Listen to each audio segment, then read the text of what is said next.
hadirnya Rasulullah adalah bagian dari cintanya Allah kepada manusia.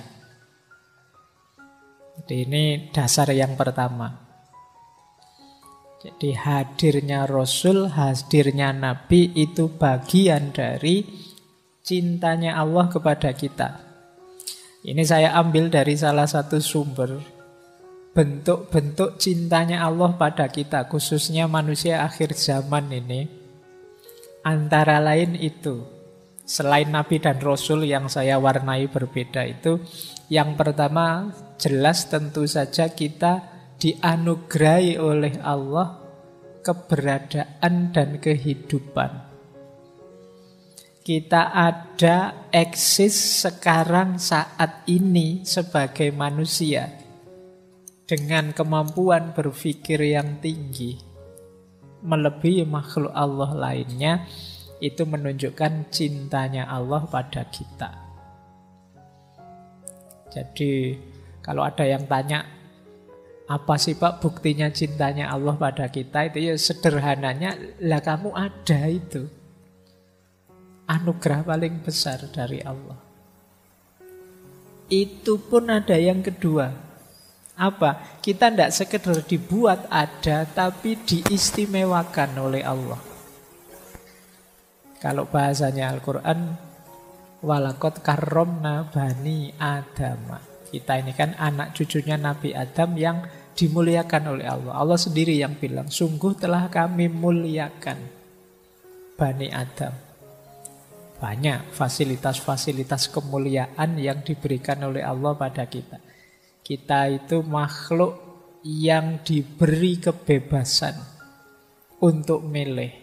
Kita itu makhluk yang diberi segala macam potensi dalam diri kita. Kita itu makhluk yang mikrokosmos. Unsur-unsur semesta ada dalam diri kita. Kita juga makhluk yang punya dimensi ilahiyah. Nah, ini istimewa kita. Tidak ada makhluk seistimewa manusia. Makanya iblis iri sama kita. Nah, ini yang kedua. Yang ketiga, tidak hanya itu. Allah itu menyediakan segala macam fasilitas untuk kita bisa hidup di muka bumi ini. Dan segalanya pas, sesuai, cocok. Sebelum kita sendiri yang rusak. Suhu udara, iklim, tekanan udara, jaraknya matahari dari bumi dan lain sebagainya itu pas. Kok kita dulu diturunkan di planet Pluto yang paling kecil, mungkin kita sudah tawuran desekan karena planetnya kecil. Atau di planet yang paling dekat dengan matahari, mungkin kita sudah gosong semua. Pas kita itu ada di bumi, planet yang indah, hijau, untuk kita hidupi. Oh, itu tidak mungkin kebetulan. Kemudian itu pun Allah ingin kita itu bahagia, lurus jalannya dan kembali lagi pada Allah sesuai yang diinginkannya. Maka Allah menurunkan kitab suci. Padahal kita sudah diberi akal, tapi betapa sayangnya Allah pada kita, diturunkanlah kitab suci. Itu pun Allah masih, jangan-jangan nanti kitab suci tidak dibaca, tidak dipedomani. Kayak mahasiswa itu loh, sudah ditulis referensinya ini, masih tidak dibaca. Kadang-kadang dosennya memfotokopikan ini ya, tolong difotokopi dibagikan. Itu pun tidak dibaca. Nah, mungkin Allah ngerti, wah menungso tidak jauh-jauh dari mahasiswa ini mesti. Sudah ada Al-Quran, sudah ada kitab suci, yo membacanya males apalagi memedominya. Sudahlah, langsung dikasih penuntun. Namanya Nabi atau Rasul. Oh, ini betapa sayangnya Allah sama kita. Nah, ada lagi beberapa yang lain. Ini kalau dijelaskan satu-satu panjang. Ada juga rezeki, itu pasti ya. Kemudian luasnya ampunan. Iblis salah langsung dihukum. Tapi kita yang akhir zaman ini dibuka lebar-lebar terus-menerus ampunannya Allah. Masih ada kesempatan loh, ayo tobat. Kita ini bolak-balik bilang, ini akhir zaman loh, ini akhir zaman loh. Tapi tidak pernah tergerak hati kita. Loh kalau akhir zaman, mbok cepet-cepet tobat, minta ampun sama Allah. Kita kan rame akhir zaman itu kan cuma pingin rame di medsos saja atau pingin bikin konten apa ini. Inilah ciri-ciri zaman sudah akhir mungkin ngono. Tapi terus apa yang harus kita lakukan kalau memang ini zaman sudah akhir? Jangan lupa selama bel belum berbunyi, ampunannya Allah masih terbuka. Nah, ini istimewa kita. Allah tidak menyegerakan siksanya. Makanya Allah menunda hukuman. Siapa tahu nanti tobat. Siapa tahu nanti insaf. Siapa tahu nanti minta ampun. Maka tidak langsung dihukum.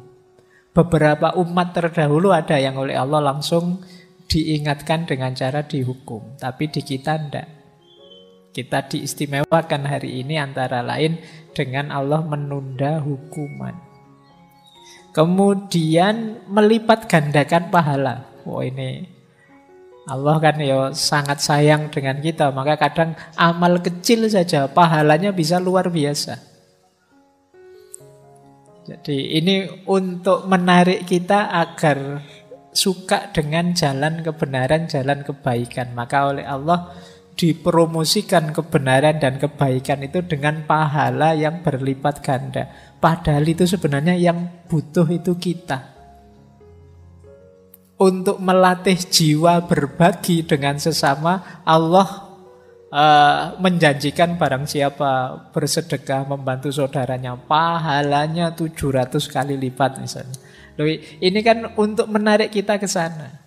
Sebenarnya hidup dengan kesadaran berbagi itu kebutuhan kita. Bayangkan kalau manusia itu egois, tidak ada yang mau saling membantu. Tidak ada yang mau meringankan tangannya, saling menolong sesamanya. Hidup ini akan berat sekali. Tidak hanya yang kaya pada yang miskin.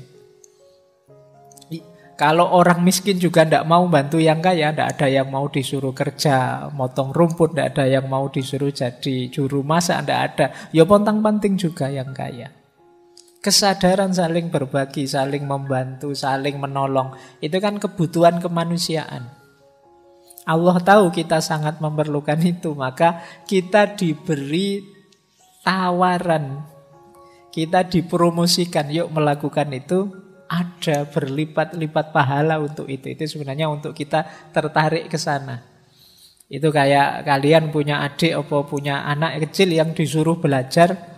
Terus kalau kamu rajin belajar nanti ranking 1 tak beliin HP baru misalnya. Nah, itu kan tertarik kan adikmu untuk belajar serius. Biar dapat HP baru. Padahal targetmu kan tidak ke situ. Tidak apa-apalah kamu mikir HP baru. Yang penting kamu belajar beneran dan nanti pinter.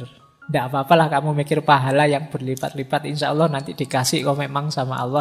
Tapi yang lebih penting lagi, jiwamu terbentuk jadi orang baik. Itu bukti sayangnya Allah. Kemudian mengabulkan permohonan. Jadi Allah sendiri yang bilang, mintalah, aku kabulkan. Saya tidak tahu teman-teman di sini masih aktif berdoa atau tidak. Atau doanya formalitas. Sudah terlanjur apal ya doa itu aja sejak dulu ya itu saja. Padahal kamu juga tidak tahu maksudnya apa. Apalannya ya kui. Mintalah. Allah akan memberi. Nah, ya dengan syarat dan ketentuan tertentu ya. Syarat dan ketentuan berlaku. Karena mungkin nanti teman-teman bisa kembali ke sesi dulu kita pernah membahas tentang filosofi doa. Kemudian ya kita diberi ujian, kita diberi peringatan. Jadi Allah itu sering menegur kita. Kita saja yang tidak sadar. Peringatan dan teguran Allah itu bentuknya tidak selalu sakit ataupun tidak selalu hal-hal yang kita tidak suka. Kadang-kadang sesuatu yang enak, sesuatu yang nyaman, itu juga sebenarnya ujian untuk kita. Jadi mari kita sadari betapa cintanya Allah pada kita, antara lain dengan menurunkan Rasul. Jadi ini frame pertama ya, kita pahami hadirnya Rasulullah yang harus kita cintai itu sebagai bagian dari cintanya Allah pada manusia. Lanjut. Nah, kalau cintanya manusia pada Rasulullah itu hakikatnya juga bagian dari cintanya manusia pada Allah. Kadang ada orang tanya, Pak, saya itu cintanya Allah sajalah, tidak pakai yang lain. Lah Rasulullah, tidak, wong ya Allah saja. Tidak begitu cara berpikirnya. Jadi cinta kita pada Rasulullah itu bagian dari cinta kita kepada Allah. Jadi lingkaran besarnya adalah cinta pada Allah. Yang bagian dari kecintaan kita pada Allah itu cinta kita pada Rasulullah. Nah, itu kategori-kategori cinta. Kalau teman-teman membaca kitab-kitabnya Imam Ghazali, ada istilah mahabbatullah, ada istilah mahabbatu ma yuhibbuhullah, ada istilah mahabbah fillah, dan ada istilah mahabbah lillah. Nah, ini mari kita pelajari pelan-pelan biar tidak keliru. Yang pertama mahabbatullah. Mahabbatullah itu ya cinta kita pada Allah. Ini pernah kita pelajari 1 bulan, mungkin bulan Februari kemarin itu, yang cinta pada Allah. Konsep-konsepnya Syekh Abdul Qadir Jailani, Ibnu Athaillah Sakandari, dan lain-lain. Itu mahabbatullah. Di antara cinta kita kepada Allah juga adalah mahabbatu ma yuhibbuhullah. Cinta pada yang dicintai oleh Allah. Pak, saya cinta Allah saja, tidak cinta yang lain-lain. Harusnya tidak begitu. Saya cinta Allah dan semua yang dicintai oleh Allah, saya juga cinta. Termasuk Rasulullah. Maka saya cinta kebaikan, saya cinta kebenaran, saya cinta kemanusiaan dan lain sebagainya. Karena hal-hal itu dicintai Allah. Termasuk Allah sangat mencintai kekasihnya nomor 1 namanya Muhammad. Itu yang disebut mahabbatu ma yuhibbuhullah. Yo kayak kalian kalau punya pasangan, punya pacar misalnya, itu kan biasanya kalian tidak hanya seneng pasanganmu saja, tapi hal-hal yang berhubungan dengan pasanganmu kan kamu juga ikut seneng. Kadang-kadang awalnya kamu tidak seneng, tapi lama-lama ikut seneng juga. Pacarmu suka drama Korea, awalnya kamu tidak suka, opo drama Korea itu, aktor dan aktrisnya kok sama-sama cantik misalnya. Nah, tapi karena harus menemani, lama-lama ya ikut seneng. Jadi biasanya hal-hal yang dicintai oleh yang kamu cintai, kamu juga akhirnya menyukai juga. Nah, mahabbatu ma yuhibbuhullah itu gambarannya semacam itu. Saya mencintai Rasulullah karena apa? Rasulullah itu sangat dicintai oleh Allah. Nanti ada orang yang pakai logika, opo pantes ya saya itu mencintai Allah, wong kelakuanku kayak gini. Sudahlah, saya minta diantarkan saja oleh Rasulullah yang sangat dicintai oleh Allah. Nah, ini namanya mahabbatu ma yuhibbuhullah. Cinta pada apa yang dicintai oleh Allah. Ini nanti sebenarnya luas. Termasuk mungkin kita menyayangi sesama, menyayangi alam semesta, semua makhluknya Allah. Itu kan termasuk ma yuhibbuhullah. Apa yang dicintai oleh Allah. Oke, berarti memang perilaku-perilaku, sikap, pikiran yang isinya kebencian-kebencian terhadap makhluk Allah apapun dan manapun, kita harus hati-hati. Karena tentunya Allah sebagai pencipta mencintai ciptaannya yang mana saja. Jangan sampai kebencian kita pada makhluknya Allah yang mana saja membuat Allah murka. Karena betapapun semua makhluk ya ciptaannya Allah. Oke, baik. Itu yang kedua ya. Kalau mahabbah fillah itu mencintai Allah ya di jalan Allah. Itu mahabbah fillah. Itu kan kadang-kadang teman-teman kan sekarang banyak yang pakai kalimat ikhwani fillah. Wah, fillah itu berarti memang di jalannya Allah. Kalau mahabbah lillah itu mencintai Allah dalam hal-hal yang mungkin ini sebenarnya tidak letterlek jalannya Allah, tapi bisa mengantarkan kita pada Allah. Misalnya saya suka baca buku malam-malam karena Allah suka dengan belajar, dan saya membacanya ini karena Allah. Lillah itu kan artinya karena Allah. Jadi melakukan sesuatu atau menyukai sesuatu karena Allah, itu juga bagian dari cinta kepada Allah. Aku menyukaimu karena Allah. Makanya gaya kita pacaran yang syar'i ya. Kita misalnya itu yo kamu kan yo harus ngatur kan, tidak boleh macam-macam kalau syar'i itu. Tidak boleh pegang tangan, tidak boleh lihat aurat, tidak boleh deket-deketan. Nah, kan. Nah, kenapa begitu? Karena lillah. Aku melakukan ini karena Allah. Nah, nanti kamu atur sendirilah. Mungkin lewat WA saja, tidak usah pakai selfie-selfie, tidak usah pakai. Atau yang syar'i itu kalau pas mau memulai apel pacaran, kita mulai dengan berdoa, baca Fatihah dulu. Kayak ngaji filsafat itu. Oke, itu lillah namanya, karena Allah. Baik, ini sudah dijelaskan dulu waktu kita membahas tema mahabbatullah. Jadi cinta Rasul itu mahabbatu ma yuhibbuhullah, dan juga bagian dari hubbullah, cintanya Allah pada manusia. Nah, ini teori yang awal. Kita lanjut. Nah, ini saya senang kalimat ini. Ini kalimatnya Syekh Jami' yang dulu pernah kita ngaji. Yusuf Zulaikha.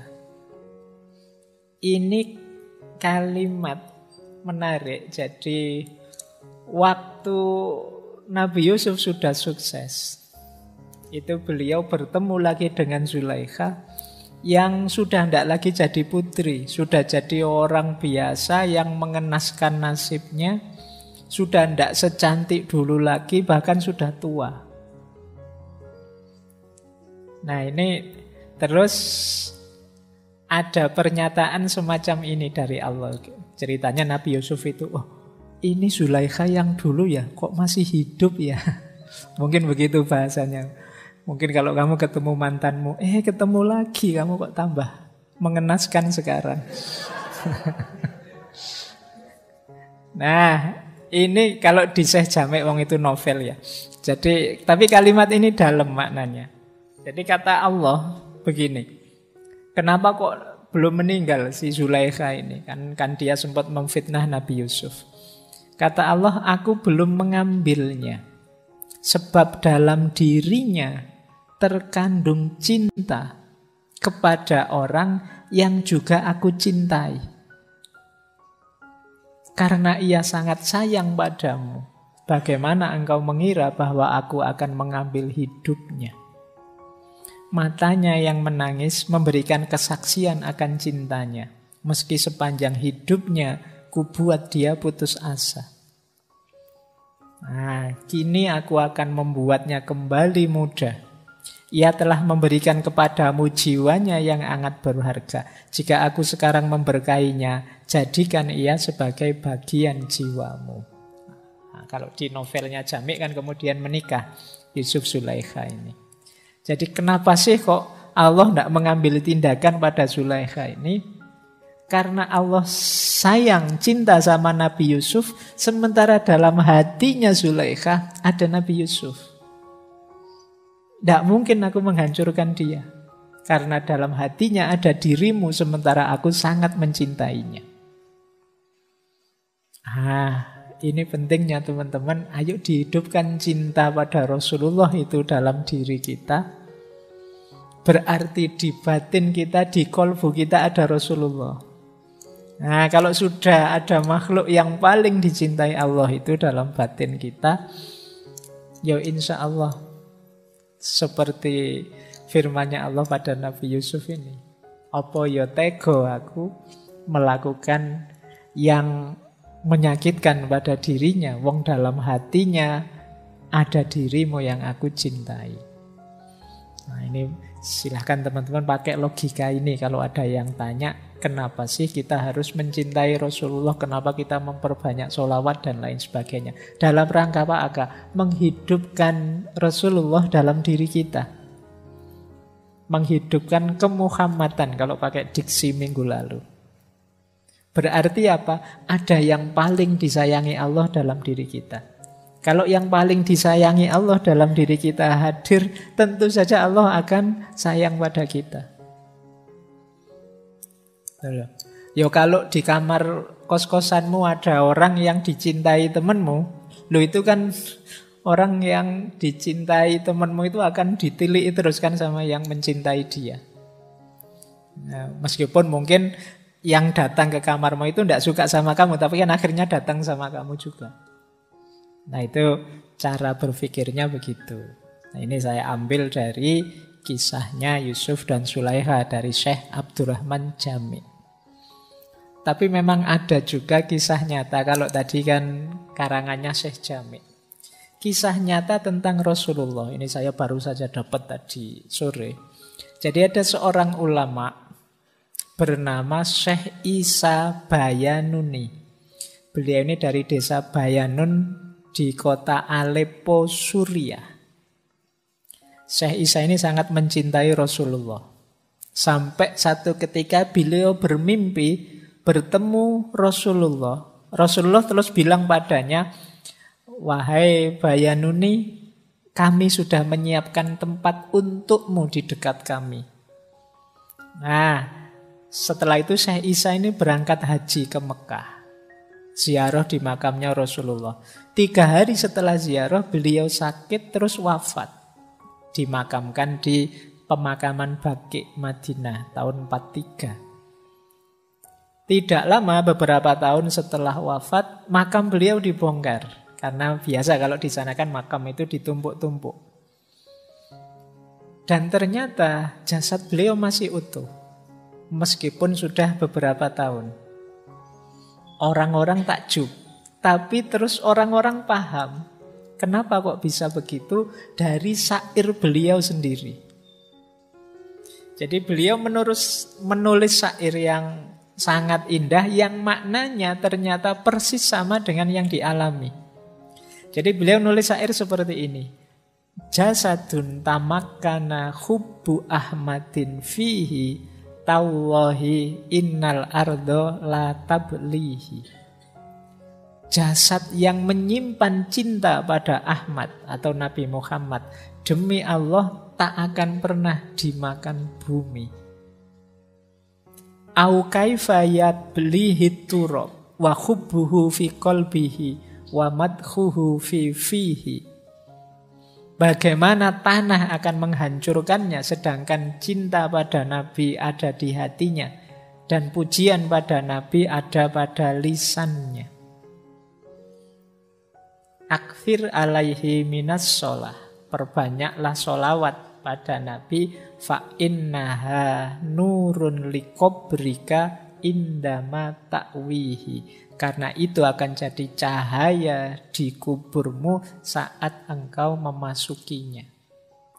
Nah, ternyata beliau sendiri yang nulis syair seperti ini dalam rangka cintanya pada Rasulullah. Dan oleh Allah bunyi syair ini dibuat persis sama dengan kondisi beliau sendiri.